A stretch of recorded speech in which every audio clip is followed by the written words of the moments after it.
Before welding with the Quicktig, there is no need for any edge preparation. So all you have to do is take two workpieces that have a straight edge, like these two, put them together, and then randomly weld them on two spots.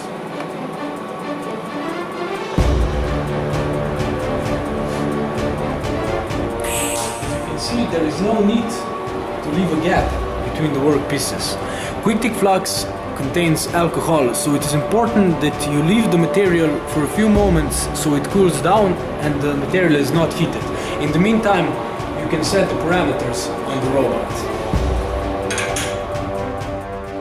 It is recommended that you check the graph for parameters. In this case, we have two workpieces that are 6 millimeters thick. So we're going to weld at the speed of 10 centimeters per minute, and that adds up to 165 amperes.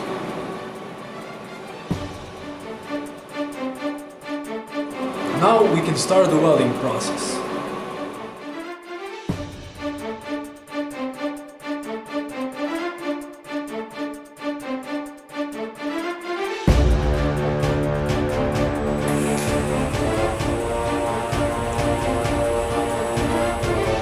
You can see that with the right parameters we achieved full penetration.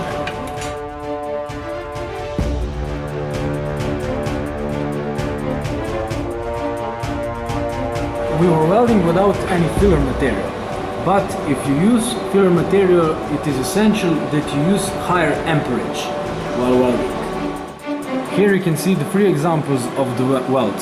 In the first case, the amperage was not high enough, so the weld did not penetrate deep enough.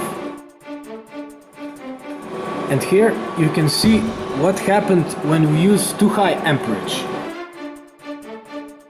And then the middle one was completely right because we used the right parameters. As you can see, the surface of the weld is a bit black, but those are only oxide parts that can easily be removed with grinding or brushing, though the inside of the weld is completely unharmed.